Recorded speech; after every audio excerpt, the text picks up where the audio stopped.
Welcome to the Creative Play and Podcast Network. Join us as we share our favorite RPGs, one-shot games, tabletop games, reviews, and convention panels. Sit back and enjoy the show.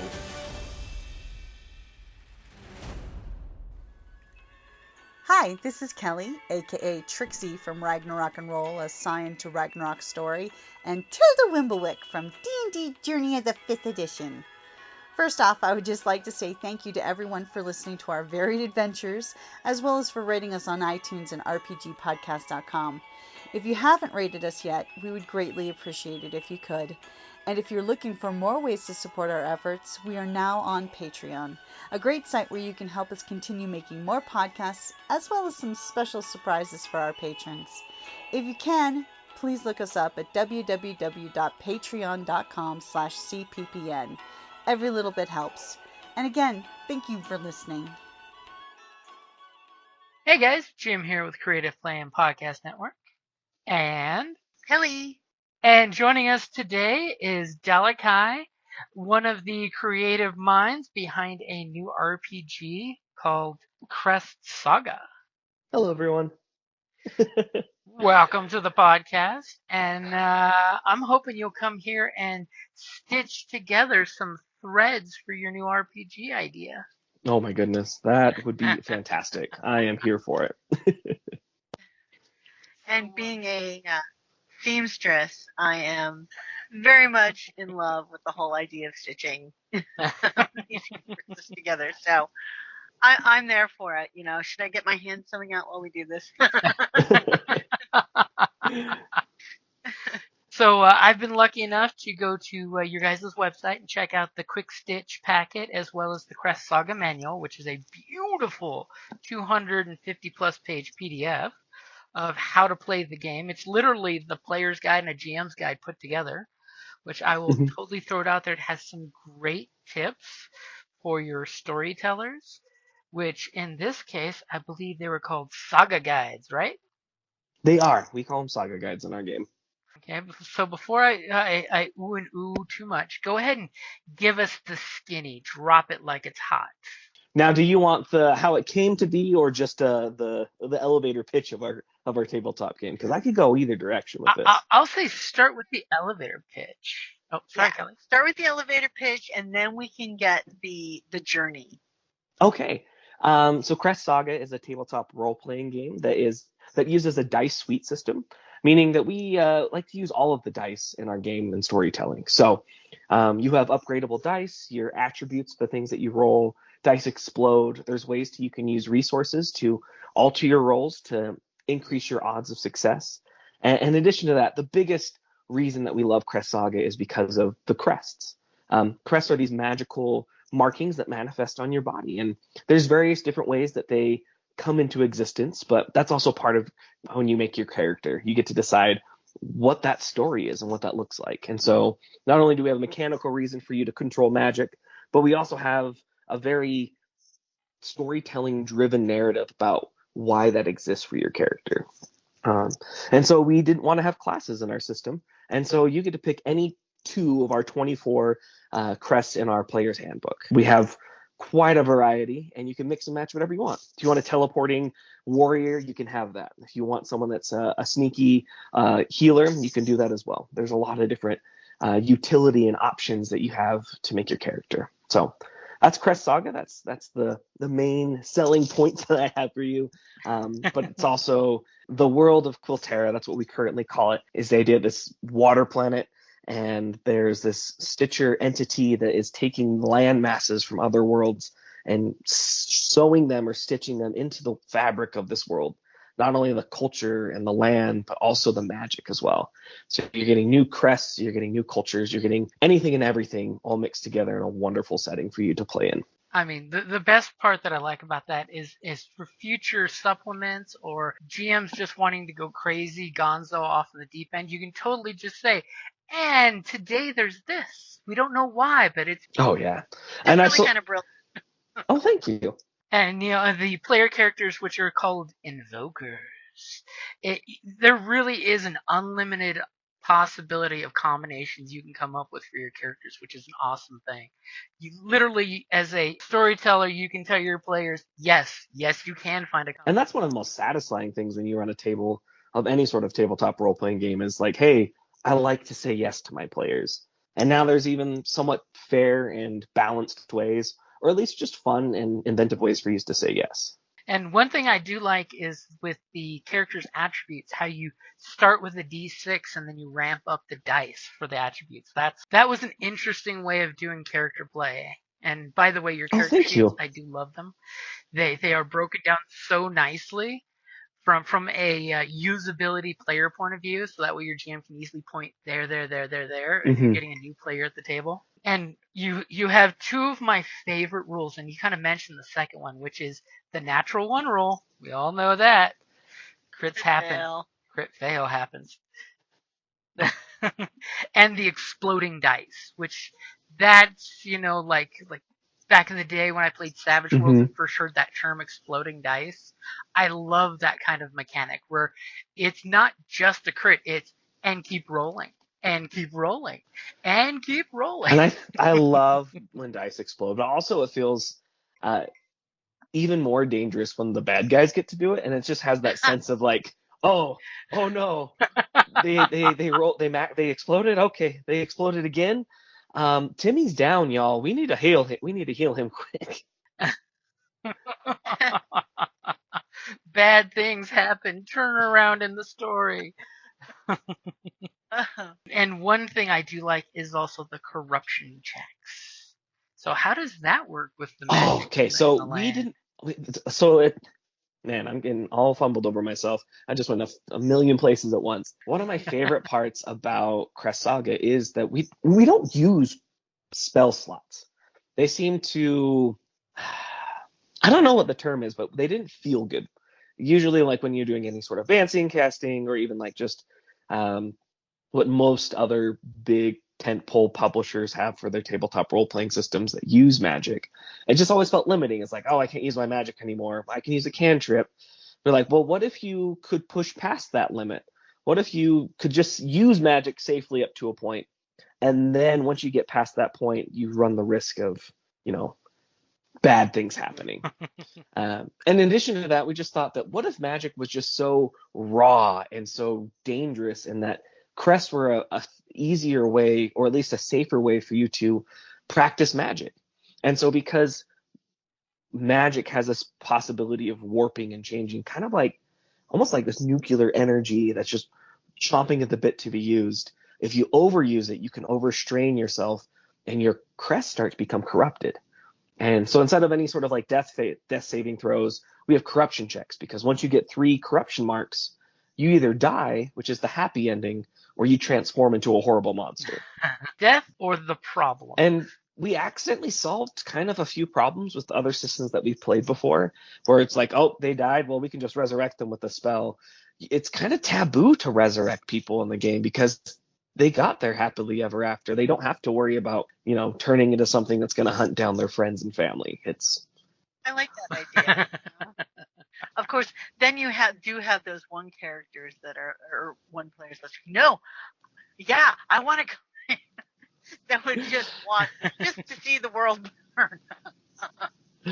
So you can do both. Me, I'm more of a got my happy ending, or I sacrificed myself to save my team, and go on from there. But one thing I love with that was when you have a player that is totally like, oh, my paladin, he's made it to the Elysian Fields. He does not want to come back because he made it to the next phase of being a paladin. I love it when the players will opt out of resurrection as an option, because they're like, it's that character's story end.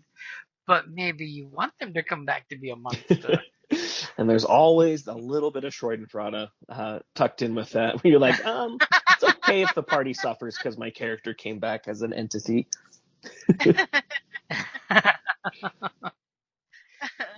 The best thing is when he really wants to help his friends in a new form.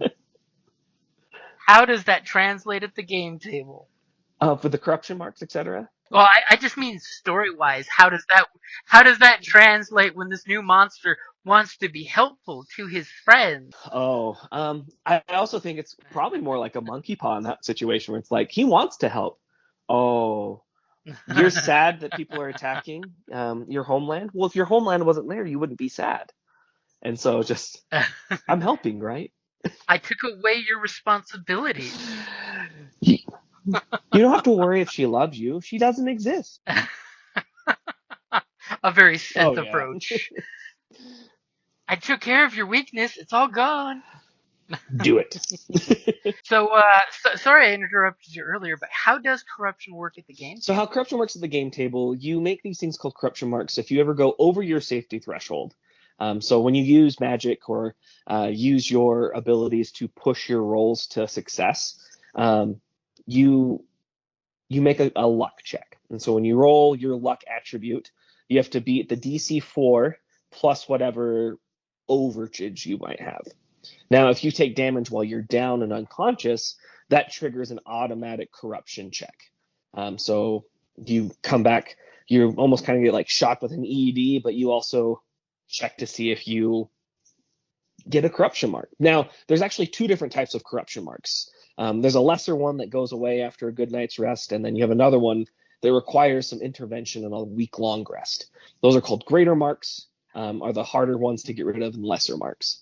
The more greater marks you have increases the chances of you changing and transforming into a horrible monster.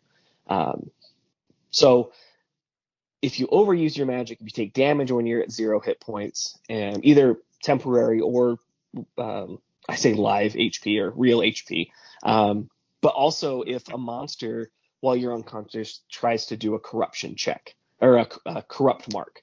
So monsters have this ability to try and just corrupt the mark itself. And so it actually changes your check 1 degree less. So if you critically succeed, it's just going to be a success.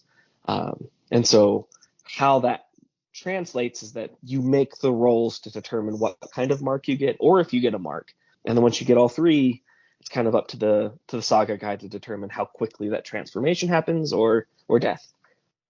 Look at the players and say, so do you want a swan song, or is it just happening right now and you're holding it? And the other thing is, the more greater marks you have, the more powerful of a monster you come back as. And so it gives you an incentive to get out of there, especially if you are struggling and one of your other adventuring party has gone down. You probably don't want to be around if they're coming back as something bigger and badder. Congratulations, you just escalated the problem. You are the problem. But it's our friend, so is it our responsibility or our burden to avoid? Only you can decide at your table, and I'm excited to hear about those. One thing, is cool with that is you have a living story of, okay, we ran away, we left our friend, who knows if he came back or not. We're going somewhere else for a while, and then you come back and find out what happened. Mm-hmm. There's a lot of storytelling possibilities and potential with it, which was our intent and hope when we were designing it. Yeah, I mean, you guys did do a fantastic job blending the rules and the setting story as a partnership, as opposed to setting is hammered around the rules, which some RPGs you get, far too often. That, the setting says this because the rules say it has to. Yeah, and honestly, we borrowed probably some inspiration from like Brandon Sanderson's, his Rules of Hard Magic. So we wanted to really build it in like a hard magic system because we have quantifiable ways to do magic, and overusing it, what that looks like, and how does that change the world. And so we really, really tried to make the world feel impactful and your character a part of it. Because if the crests are stitched into the world, your characters are just as important, and probably a more important stitch than anything else when it comes to the story. So I do have to ask, setting-wise, of the different locations, which one is your personal favorite? Oh, so my favorite. So all of us developers were working on it, and there's 6 of us. And my favorite is probably, if you notice that on the map, you can find it on our website. We use Incarnate, and that's what we developed to make our world map currently. And it's just a small snippet of the world. But there is a continent that has another landmass right in the middle of 2 others. It's called. It's just plop It's right there. They call them the Red Cliffs or Setso. It's actually Navajo, and it's inspired from. So I am Navajo. I'm Dene, and so I wanted a part of myself in the game. It's so hard when it comes to representation of seeing yourself in spaces of fantasy, of places of power, places of importance. And it was just so comforting to have all the developers back me up, like, no, put it in there. We love that. But also to have a part of myself ingrained into the story of our game.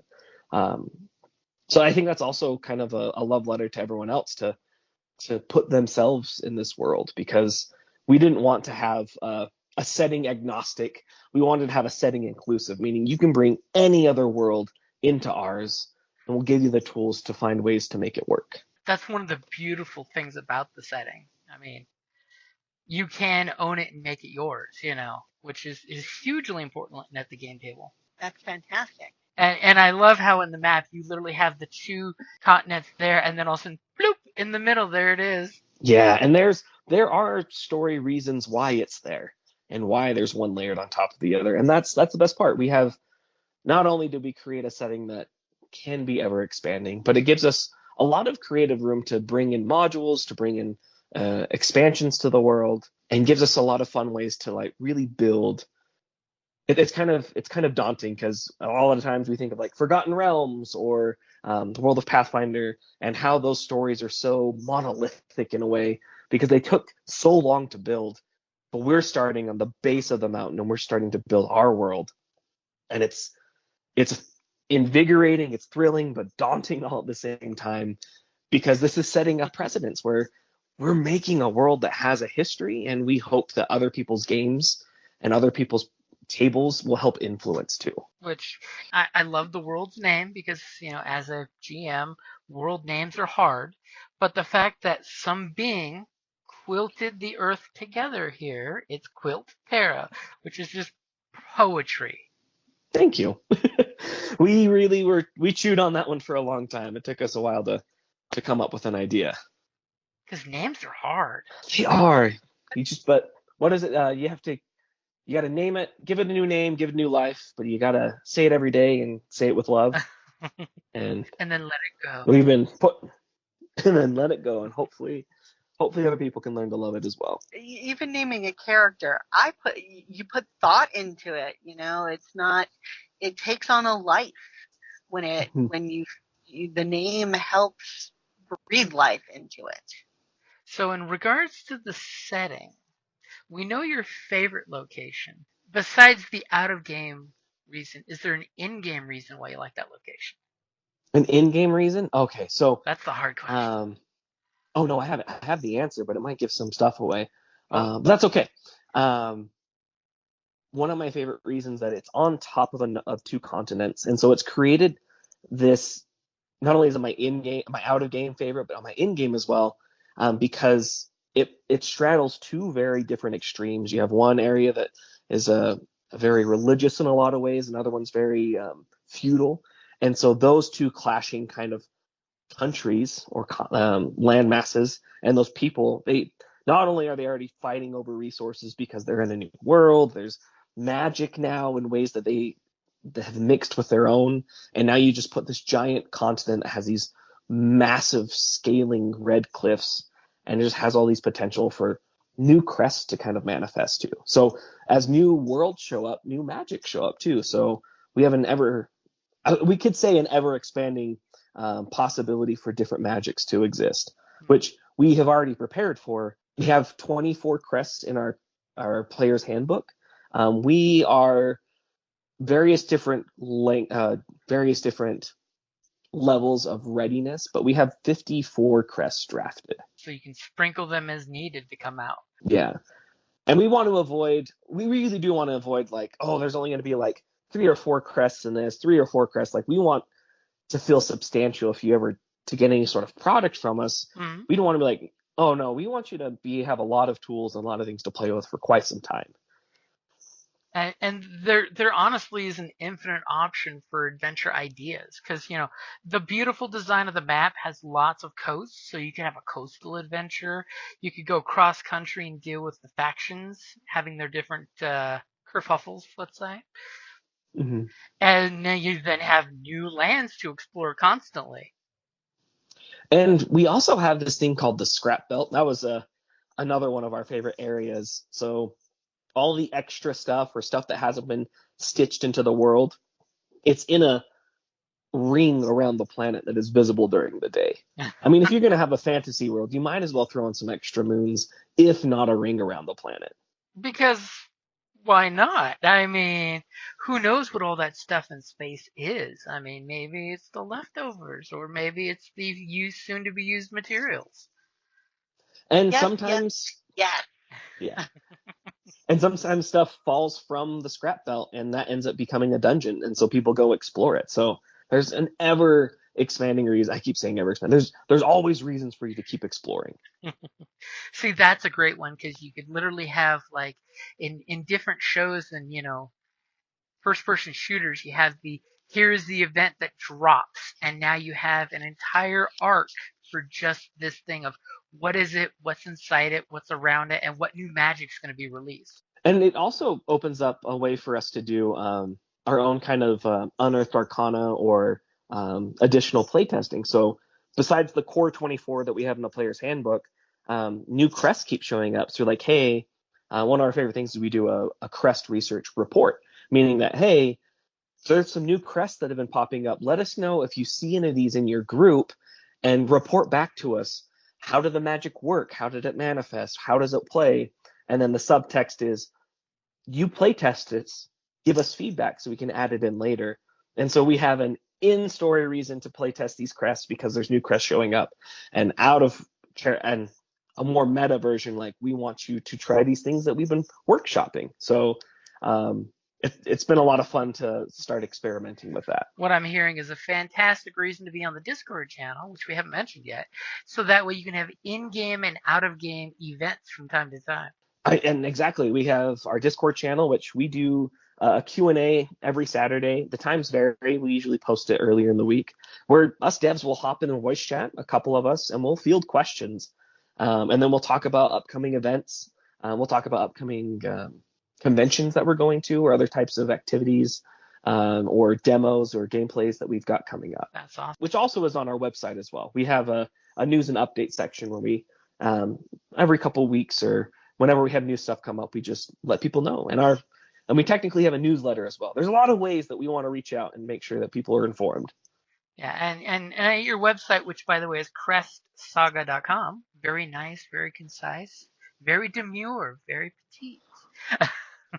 Thank you. We were trying very hard to be mindful. You do have lots of great links, as well as like for the player's guide, you've got a phone friendly copy too, as well, that you can just click and get, which is great.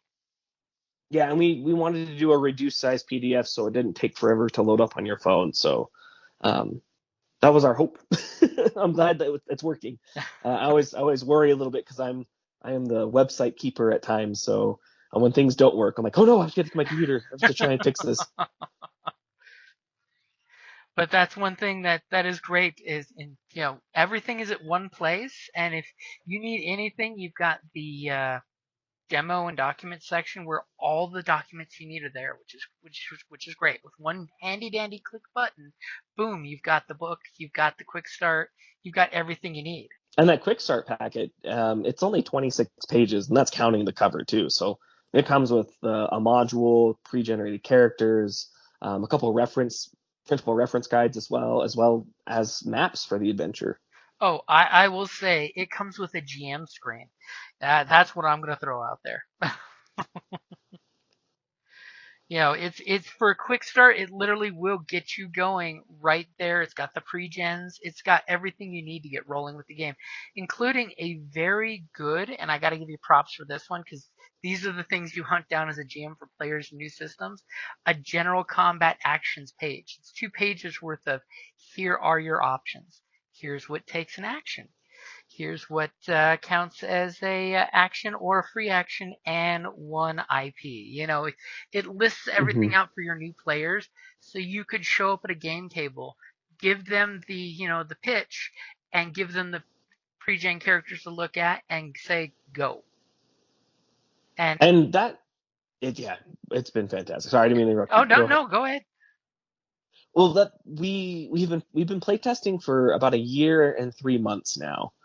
So I don't know how that measures up with other tabletop games, but we found that when we go to places and we have that quick stitch packet, and we drop it in front of players and we get them started, people will be able to understand the rules, start playing collaboratively and creatively, and um, like with a lot of complication to their actions together. And that usually takes about an hour to 2 hours. And the first time I played a tabletop game, if I could have been able to be doing that in 1 to 2 hours, um, I probably would have been hooked a lot sooner. That's amazing when it clicks just like that. And you've got the conditions reference sheet. So there you go in one concise sheet. Here's all the conditions that may pop up. And that's the kind of stuff at most RPG tables where there's the 15-minute pause and you bring out the book and you're breaking it and looking for the thing that you're looking for in the book, which, by the way, I will throw out there and Kelly will appreciate. The back of the player's guide has got nothing but appendixes for references and other items to reference at the very back of the book. We love it when Yes, game designers do that. It's always been our goal to make sure that the information, you can find it quickly. Even our PDF is hyperlinked, so if you click on the table of contents, it'll go to the page, and then on the bottom of every page, we have a little symbol that says Crest Saga. That will take you back to the table of contents. And gamers love quick reference links, I'm just saying. We don't have time to be scrolling. We need the information now. Nobody ain't got time at the game table to go through a 500-page reference book. It's true. But just when I got to the back of the player's guide, I'm looking at this, I'm like, okay, this is an RPG for RPG players by RPG players, because it's got hey, here's a quick breakdown in, all the terms. Boom, there you go, with pages and hyperlinks. So that way you can just go click. And then you've got okay, so I need to create something from scratch. Here's the 7 steps to an ability fusion. So that way you can make it on your own and ad hoc it right then and there. With, not having to this or that at the game table. It's a definitive, here you go. Which definitely shows in playtesting. You've run into the problem and you found the solution. And that's kind of been our go-to, is that we do take the feedback from players. Like people, they play now and give us feedback, and if we can apply it, we apply it. I mean, it's never too late to make your game better, but also it's never too late to start playing. I think that was the next big thing, is that we've had, for our playtesting, we've had people that have never played a tabletop game before. Like a surprising amount. I want to say about half of the people that play Crest Saga that we've had for beta testing and then for our play testing, and this is their first tabletop game, which has really been helpful for us getting that feedback to make it more user friendly. Now, are there still things we can improve? Yes, and we hope to hear from you, because that's how we make our system better. That's how things get better. Perfection is a journey. Yeah, perfection is a journey. It's not a destination. Yes, journey before destination. I heard someone say once. That's a good one. And getting feedback is generally hard, so please give feedback when you have it. And I appreciate what you guys have done, and just wanted to say thank you for bringing it, and especially the fact that if you go to the website, you have everything there to please play our game, tell us what you think, get on Discord. There we are. We're accessible to you. We want to get feedback. And one thing I love, like you said, is it is great getting new people to the game, because novices have a completely different point of view than most of us hardcore RPGers. And their perspective is valuable. And they'll ask questions we would consider bypass and minor, but they'll ask, a question. Like one of my players, I always love, when they say this, it's like, so player me, I don't know the answer or the question per se, but as my character, here is the question. What is the answer? So that way you get that's a good question. Let's figure the answer out now so we know. So everyone is empowered with the information. Yeah, it builds community. That's the other thing too. Like, if we only ever played with people that have only played tabletop role playing games, it's not going to grow, and it's not going to be there for people that want to try it but are too intimidated by those that have been playing for years. Yeah. But also, what's really great on the other side of it, we've had people that have played a lot of different tabletop games, and there's stuff there for people that are seasoned veterans or diehard champions of a single system. They try this one and they're like, wait, there's a lot of things I can try in this one that I haven't in other games, or it makes sense to do things collaboratively, which has been fantastic. I'm a huge fan of collaborative. So Kelly, I think you'll appreciate this because you like that collaboration. So when we were designing it, so there's a lot of it. Like, there's 6 of us. 2 of our developers, they're both physicists. So one's finishing up his PhD, the other one has his PhD, and so they've got the math down. It makes sense. So we're not just making arbitrary numbers to make the dice rolling or making monsters. There's a degree of science to it as well.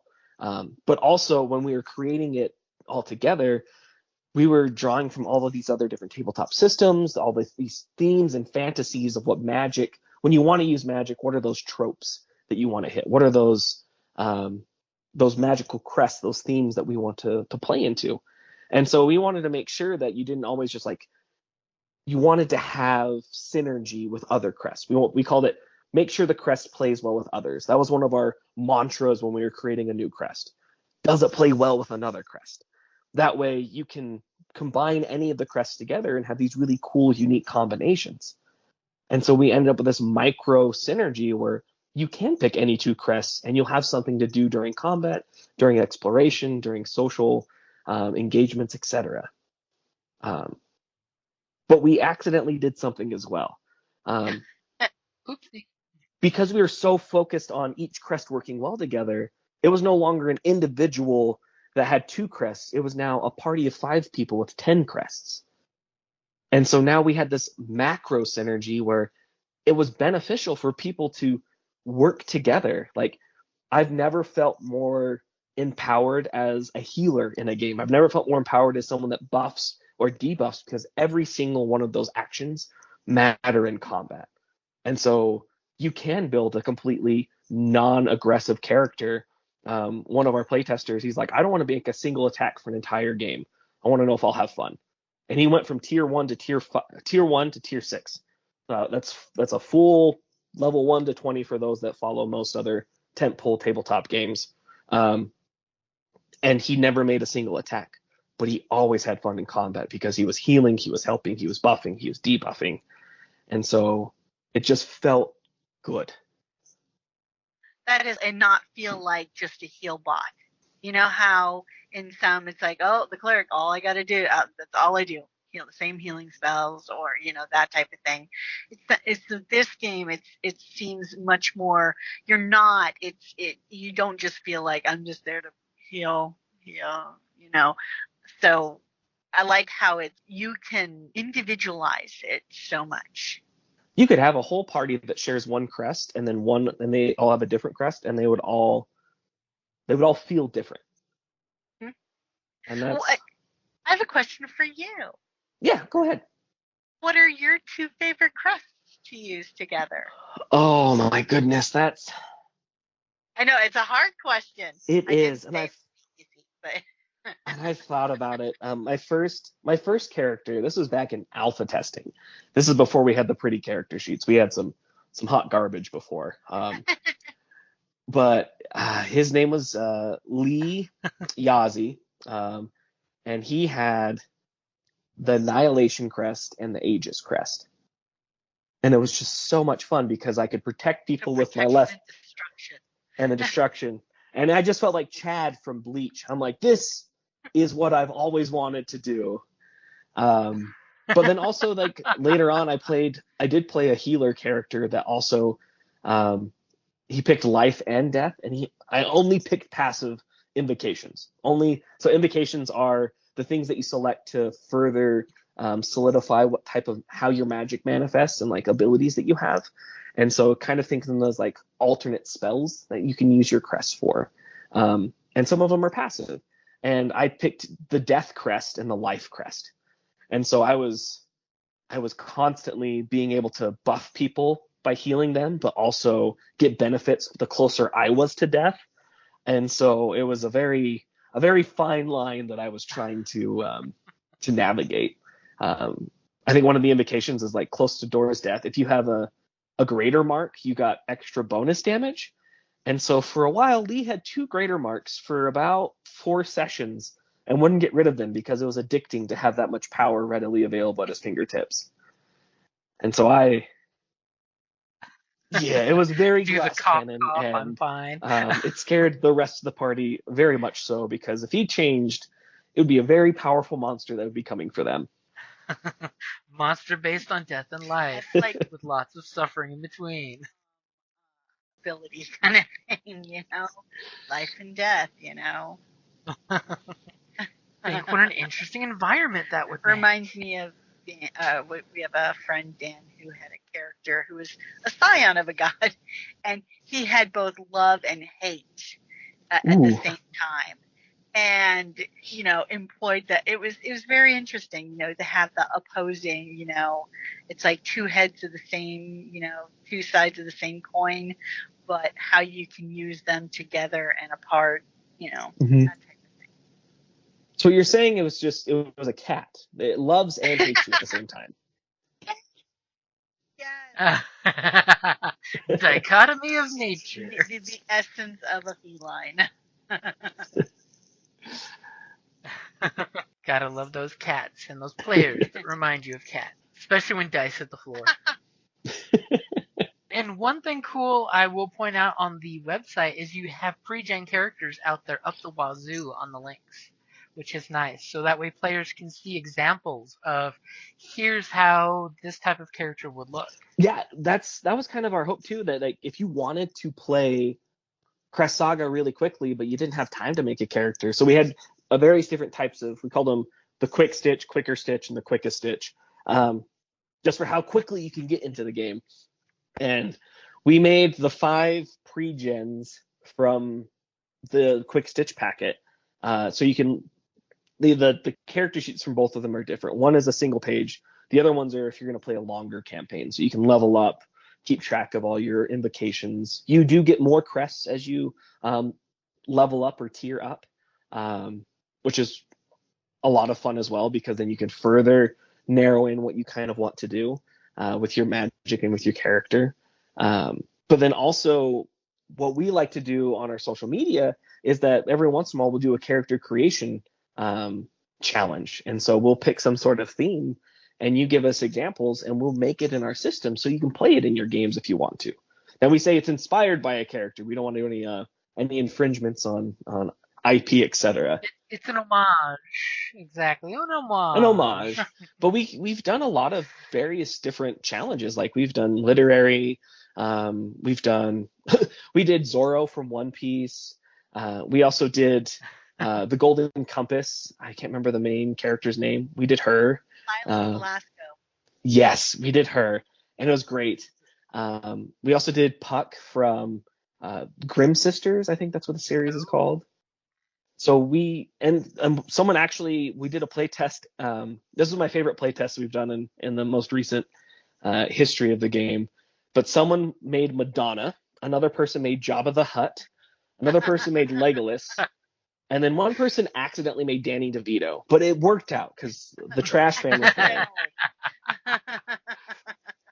And I think that's also It's always sunny in Quilterra. Yeah. And that was also the best part too, is that you don't have to wait till level 3 or later down the road for your character to come online. Like you start doing the cool things when you make your character. And that was a really big goal for us as developers, was to make sure that you could start enjoying your character without having to wait a couple sessions for them to start doing something useful. That dreaded level 1 to 3 that you're like, please don't die, please don't die, please don't die. Or you And have now we like have no 9. spells. And now we have 9 omnipotent power. Is there any part of the mechanics in the book, anybody that would first crack open the book and look at it and freak out that you think of? I think probably math. I think most people are afraid of math, specifically because we have a crit system. So at first, it might be a little daunting because the numbers really do matter. So if you succeed, so if you have your DC, your difficulty class, that target you're trying to hit, you get 5 above it, you get a critical success. If you get the target number, the DC, and 4 above it, that's a normal success. And then it's inverted. So if you get below it and 4 beneath, then that's going to be a critical or that's going to be a failure. And then 5 and below is a critical failure. And so I can see that being kind of daunting because it's different from other systems. It's like, oh, I rolled the max number on the dice. That's clearly that's a crit. But you could technically explode and still not crit, depending on how tough of an adversary you're fighting. So I think that's probably one of the rules that could be potentially daunting. But once you start following along, like, oh, there's different ways that you can manipulate your dice rolls. You can push your magic. You can use luck dice to manipulate the roll. And so I think once all the rules kind of come together, it starts to make more sense. So kind of just dissecting one from the other, that also could probably be a little bit challenging as well. Seeing it holistically as a system definitely helps that process. And so it's beneficial to have, if you have questions, to ask us. So hopefully we can walk you through it or find better ways to explain it. And of course, I do love in the quick stitch, the hardest parts, from a GM point of view, is to warn your players ahead of time is the difficulties, what the DC numbers would be, and also the here's the degrees of success, which, by the way, in the quick stitch are on page 2 and 3. You can print and put at your table for people to see as reference charts right there, making it super nice and easy for new players because it's right there on the table. They can look at it too. Yeah, and even our robust character sheet has it on the character sheet too. Mm-hmm. And I do love the degrees of success because that adds some cool narrative coolness to any attempt of doing something. Because sometimes having a critical success is just awesome. And the fact that it's anytime you're rolling, you can have a critical success, and then you have to translate how that is narratively. Mm-hmm. And then the other one that I probably think that we've seen a little bit struggling for, it could be from us of how I explain it to players, is origins. So we don't do skills like other systems do, the way that we do checks. It's probably very similar to like 13th Age, but you kind of select a cultural origin and a trade origin. And for the cultural origin, this is kind of like what you grew up into. This is these are things that you're familiar with, and so you're more likely to succeed at them. So, for example, I tell people, like, you could have the sailor origin for your cultural origin. So maybe it's kind of like Moana, and so this is how you grew up and learning and growing, and it was a part of who you are. And so when you're doing any sort of check, so say if you wanted to tie a rope, you're like, oh yeah, go ahead and give me an agility check. And so they go to do an agility check, like, well, would my sailor origin, would it apply? And if it does, you get to add your origin rank to the roll. And so you see there's ways that your backstory and who your character is, as they start to line up, it increases your odds of success. And so we tried to make mechanics feel like that. And so there's a couple layers to the origins too, because now not only is it the ranks that you add to it, but say that you were a deckhand, and so you're the one that was making sure that the sails were hoisted. You're making sure that lifelines were secure when a hurricane was coming through or a terrible storm. And so you get to select kind of like a specialty. So what kind of sailor were you? And so you select one of your attributes. And so when you make a check, so it's kind of like lining up everything when the planets align just right, if we want to. But if you have the origin that applies, and then your attribute is also the dice roll that you're rolling, you get to roll with advantage. So you get to roll twice and take the higher one. And then you also add on to your rank. Now, you can make sailor checks that aren't related to dexterity. Say you want to like, hey, how bad is the storm? Well, give me a sailor check. We're going to do a reason. You don't get to roll twice because it's not your specialty, but you still get to add your rank because it applies. So you're more likely than not to have a good time with that success. Yeah. And so that's kind of probably where we have most of the hang up when we're explaining it, and we're always refining how we talk about it. Like this iteration that I'm telling you all, it's taken quite a few conversations to get it so quickly and so succinctly. And since we're mentioning origins, how do ancestries work? Oh, now this is, oh man. Ancestries was our answer to dealing with historically problematic other types of concepts in other tabletop role-playing games. We wanted to avoid race because there's a lot of layers of complexity to it, but also it didn't feel right in our system. But we're like, what if you got something from one of your parents or one of your ancestors, and you got something else from one of your parents or ancestors? And so you get to mix and match what those ancestry traits are. So you're like, hey, this side of the family had wings. This side of the family was 10 feet tall. Now you have this giant flying person that has a 10-foot reach. That's perfectly fine with us. And so you get even more, variability. You have a lot of options to make your character uniquely yours. Ridiculous amounts of delicious options for uniqueness. Yeah, and we really wanted the ancestry traits to feel more, they kind of align, most of them align more with like a physiological trait. So like maybe you have a little bit longer step, or you have a little bit bigger reach. Maybe you're just a little bit more lucky. Maybe you're just quicker when things are in trouble, a fight or flight response. And so we really wanted them to feel important, but also because we have Crest and you have so many options, it should adds another layer of how do you want your character to be? And this is our answer. More complexity. Mm-hmm. And I think that was the hope, that we wanted complexity, but through simple selections. So it's not complex for complex sake. It's just that you have a lot of different combinations you can go through. Yeah, I mean that's the nice thing is, yes, there's a lot of options, but you're not going to drown in the options, which is one thing I like with it, because it's all basic mechanics, but it's flavored text more than anything, which is great, because that way your players can literally do what they want, And yes, the game reinforces you can do what you want, pick this, and it's now up to you how you want to play it, which is just great as a creative setting in a game. So is there anything else you'd like to throw out there? Ooh, well, if you notice that the art in the book, the crest we did in fact commission those. We had an artist, Abigail Morrison, incredible artist. You can follow her on her social media, on Instagram. I think it's Abby Paints. She's fantastic. But the other art in our book is actually just free use because they're placeholders. And that's what our big hope is, that we'd want to get this book, a physical copy, into people's hands eventually. Right now, since we're in our playtesting, demoing, we kind of there's nothing hidden behind our curtains for the most part. We want people to play our game. We want people to enjoy it and support it because it's a good game.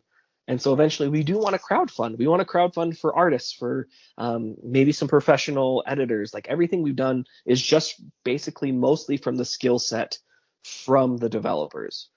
We've hired someone to do a little bit of copy editing on the quick stitch packet. Since it's just a 6-person team for the most part, we as developers, we only have a certain amount of skills that we can adequately do. We're kind of like a U.S. cricket team. Like we have other jobs besides our tabletop game. And for a lot of us, it started off as a hobby, and it's growing, and I want to find ways to support it. And unfortunately, financially, we need help from other people. And so crowdfunding would get us artists so we can have art specific to our setting, our world, our system. Right now, most of the art that's not the Crest work is free use. It's stuff from museums and they're just placeholders. But because we're having all these different cultures and continents and worlds showing up, we can have a wide variety of different art styles that exist in this world to represent that conglomerate of, hey, we've got this cool setting, it's other setting, let's mush them together and make a cool story. And I do gotta say, as the crests go, the artwork for the crest is fantastic. They, Especially when you see the progression of a tier 1 to a tier 2 to a tier 3 crest. yeah, I don't know if we said it out loud, but the crests grow with the user as well, with the invoker. And so they get bigger as you get bigger. And it's just pretty artwork too. And of course, I love on the character sheet, it's like, where in your body is this crest? There might be a connection, and that's so Lee Yazi, he had his Aegis crest on his left hand and his Annihilation crest on his right, and that was because he would always use his left side to shield his younger siblings and to help them out. So from bullies, from the place that he's from. Well, the other one was the one that he used to fight back, and so there was a story why it was on his hands, and so it adds another layer of depth to your character. Um, and we leave that very open-ended because you can do with it what you will. Maybe it doesn't have a meaning. We're not here to prescribe that. We provide a system so you can make your own prescriptions. I know many, many players that will love that option. I'm just going to say that. And it gives them a picture on their character sheet that they can draw on if they want to. Indeed. That was our hope for all those doodlers out there. So I just got to say thank you for coming on the podcast, and we are definitely going to get Crest Saga play tested. Unfortunately, our crew has been ridiculously busy in 2024, but we are hopefully going to be getting it done this fall so we can stream some Crest Saga play test and just, maybe find a new place out there. I mean, you totally have the rules for here's some dice rolls for a new magical place that's been stitched in. Oh, yes. And we'll have new crests, fresh crests for you. Now, just one last thing that I think about it, the turnaround for this, we started this project in October 2022. That's when we started making the system. Wow. And Wow. I think that's our big mic drop. Like, we've put a lot of love and things just clicked. We played about 15 different systems when we finally decided, let's make our own system. And it was like it was that meme, just riding a quill with fire. And we made the 24 crests literally in 2 months. And then we've been refining them. So like the timeline is like October, like let's do this. November, we decided to make crests. From November till January, February, we were making crests. And then we commissioned the artist. And so from February to April, we're getting the artwork, and then we compiled it, and then May we finally put all of our rules together. And so it was a really quick turnaround for us to make the system into its beta testing format.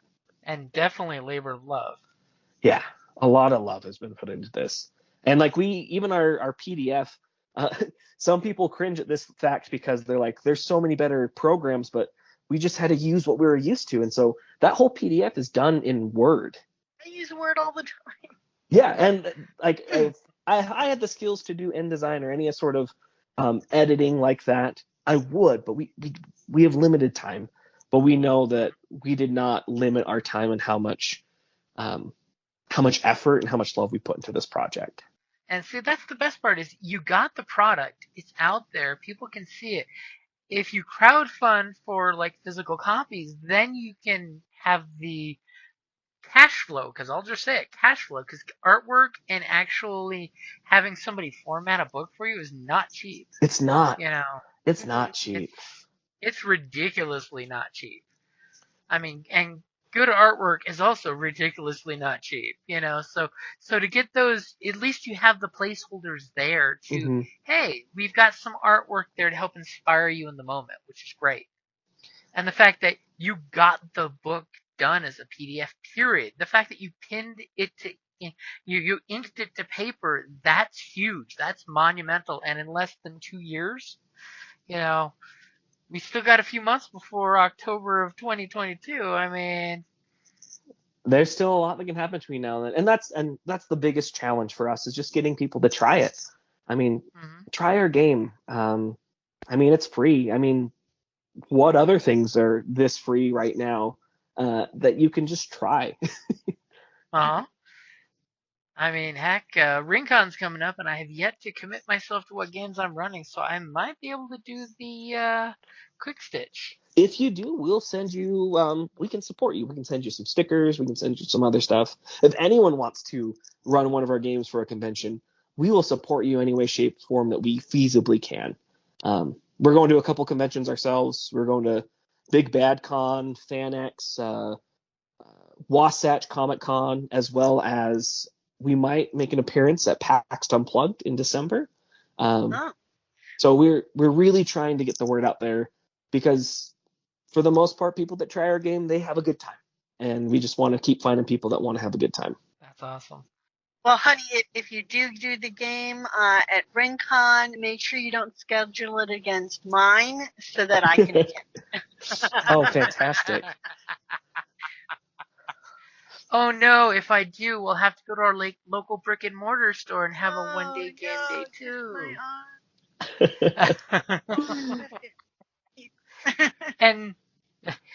And where best should folks contact you? I know on the website you've got a handy-dandy contact us at crestsaga.com, which totally leads to both your Discord, YouTube, Instagram, and TikTok. We just hopped on Threads too, so we figured if we have a game called Crest Saga that uses a Stitcher god, we might as well be on Threads.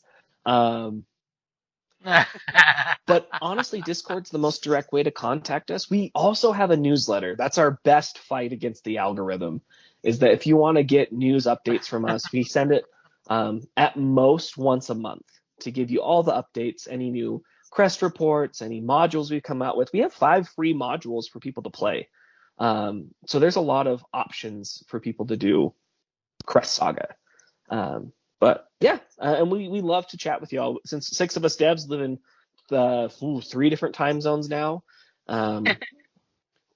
we can very easily accommodate answers and questions. And that's great. So it's one of those of head on out there on Instagram. It's over at Crest Saga on each of the contacts, right? Because that's what's I think on the YouTube and the Instagram. And what is it under on Discord? There's a link on our website that takes you directly to the Discord.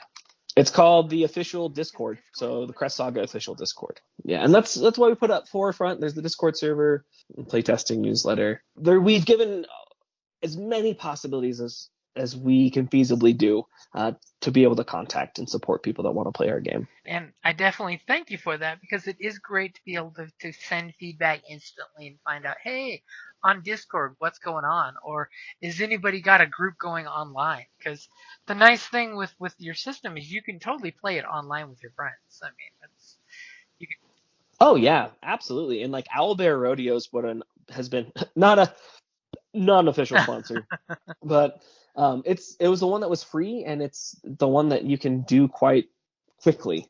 I'm a very minimalist saga guide or DM, and so we've been finding quick ways to be able to play, and that's usually our go-to is Owlbear Rodeo. All right, good to know. Now, anyone that is from Owlbear Rodeo, if you listen to this, let us know, because we'd love to work with you. Connections, bringing people together. It's what it's all about.